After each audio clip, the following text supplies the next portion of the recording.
Mesdames, Messieurs, bonsoir, Zoul. Heureux de vous retrouver pour la sortie de mon roman « Je suis, tu es, nous sommes la France ».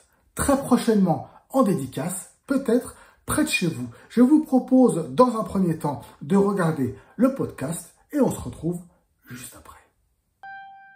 À l'heure où la crise bat son plein, où la violence déborde d'un trop-plein, le Chibani nous conte son histoire. Il nous redonne l'espoir d'y croire. Je partage avec vous mes personnages. Ainsi vous saurez du voyage, de l'amour, de l'humour, du rire. Vous traverserez les émotions de la vie. De la banlieue nord de Paris, d'Algérie en passant par Tizi. Il est dans la place, le Chibani, fort de sa passion, la transmission. Il nous livre alors son dicton.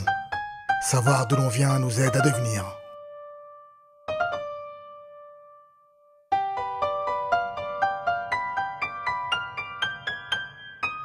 Une rencontre à organiser? Vous n'avez qu'à me contacter. Cette histoire que nous conte là notre ami le Chibani est un outil à débattre. Transmission, famille, bienveillance. L'autre, jeunesse, bien vivre ensemble. En commande sur le site de l'éditeur, le Lys Bleu Édition. Contact Farid Galaxy, fgb.management@gmail.com. À bientôt alors.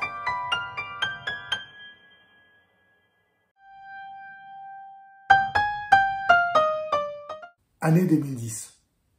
Le Chibani, la soixantaine à peine passée, paraissait plus vieux qu'il ne l'était. Marqué par la fatigue, l'angoisse. Le monde d'aujourd'hui l'inquiétait. Il avait peur pour cette jeunesse un peu fragile.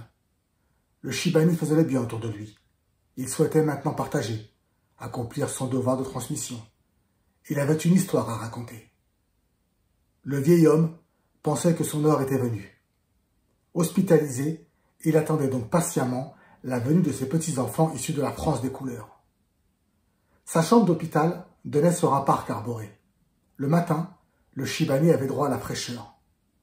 L'après-midi, les rayons du soleil se faufilaient entre les branches de l'arbre, entrant ainsi timidement dans la chambre pour réchauffer le vieil homme.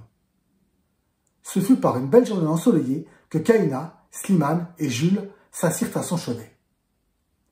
Le Chibani avait suggéré le prénom de sa première petite fille, Kaina. Chaque fois qu'il prononçait son prénom, il pensait à cette femme berbère pleine de courage, cette guerrière qui avait mené de grands combats. Le seul combat qu'il espérait, lui, pour sa petite Kaina, était celui de la réussite. Pour le vieil homme, la réussite était d'abord un combat avec soi-même. Il avait également soufflé le prénom de Slimane à son fils. Slimane Azam était un poète berbère. Il revendiquait sa culture, ses origines. Il avait redonné espoir à son peuple en chantant l'immigration. Ce chanteur rebelle était devenu une voix légendaire pour le peuple kabyle. À ses débuts, ce poète se produisait dans les cafés. Puis, ses fans le suivirent dans les salles de spectacle. Slimane Azam chanta à l'Olympia, à l'époque où ce lieu était encore mythique. Seuls les grands artistes pouvaient alors s'y produire. Contraint à l'exil, Slimane Azam avait fini ses jours en France, dans la ville de Moissac, située dans le département du Tarn-et-Garonne. Jules était le prénom de son troisième petit-fils, peut-être en référence à Jules César, aimait-il à penser. Il voulait que ce prénom choisi par sa belle-fille, avec le consentement de son fils, puisse avoir un sens, être un symbole, comme ceux de la Kaina ou de Slimane. Le Chibani voulait avoir une explication pour tout. Il souhaitait que tout soit parfait. D'ailleurs, il ne laissa que très peu de place au hasard. Bien qu'il crût dur comme fer au destin, il aurait bien aimé le forcer par moments. Savoir d'où on vient peut nous aider à devenir. Année 1991. La nuit avait été courte pour Caroline, mais elle essaya de joindre Jamel. 10 heures du matin. Il doit dormir, se dit-elle. Elle lui laissa un message vocal lui demandant de la rappeler dès que possible. Jamel aussi avait très peu dormi. Mais ce n'était pas pour la même raison. À peine réveillé, Jamel prit son téléphone comme il le faisait tous les matins. Il se rapprocha de la borne Bebop positionnée à l'angle de la rue. Il vit l'appel manqué de Caroline et la rappela. Elle lui fit part de son idée. Une semaine plus tard, Jamel, Os et Caroline se retrouvèrent autour d'un café. Caroline était heureuse. Elle retrouvait ses amis. Elle leur raconta son séjour à Aix, sans omettre l'idée qui l'avait empêché de dormir. Elle voulait emmener ses amis dans le sud de la France. Ils ne dissimulèrent pas leur joie.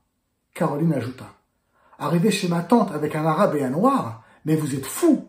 Un métis et un berbère !» répliquèrent en chœur Jamel et Os avec l'intonation du pays. Caroline éclata de rire. « Comment se sont passées vos journées sans moi ?» demanda Caroline. Jamel raconta la mésaventure qu'ils avaient vécue. Os n'oublia pas d'ajouter qu'il n'était en rien responsable, qu'il n'avait fait que rendre service à un type bizarre. Caroline tapa de sa main sur la table. Son agacement fut suivi d'un silence total. Personne ne parla l'espace d'un instant. Les secondes qui passèrent furent interminables. Caroline regretta d'être allée à Aix-en-Provence.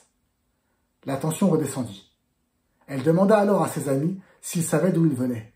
« Wesh, je viens de chez moi, de la cité », répondit Os. Jamel explosa de rire. Nos deux compères n'avaient pas compris le sens de la question. Caroline précisa. « Connaissez-vous l'histoire de vos parents? Leur enfance? Savez-vous ce qu'ils ont enduré? Par où sont-ils passés ?» Dans la chambre d'hôpital, Jules regarda sa cousine Kaina. Elle observait Slimane. Les 3 petits-enfants du Chibani connaissaient-ils l'histoire de leurs parents? Slimane croisa le regard de Kaina, puis celui du grand-père qui poursuivit son histoire. Jamel commençait à comprendre le sens de la question posée par Caroline. Os répondit avec plus de sérieux. « Mon père est né au Sénégal, wesh, et ma mère en Bretagne. » Os n'en savait pas beaucoup plus sur sa famille. Jamel ne connaissait pas vraiment l'histoire des siens. La question résonnait dans sa tête. « Eh oui, connaître l'histoire de notre famille peut nous aider à devenir. »« Bravo, Jamel, » reprit Caroline, en claquant les mains l'une contre l'autre. « Elle est belle l'histoire, mais on fait comment? Je vais pas aller voir mon père pour lui poser des tas de questions. C'est trop chaud, wesh. » Os ne se voyait pas être face à son père encore plein de principes. Aucun de nos amis ne souhaitait interroger ses parents, si ce n'était Caroline. L'exercice était difficile. « J'ai trouvé !» rétorqua Jamel avec beaucoup de sérieux. « Je suis, tu es, nous sommes la France », titre mon roman. Alors, je vous dis à très bientôt, peut-être proche de chez vous, pour des rencontres dédicaces. À très vite. Ciao, ciao, ciao.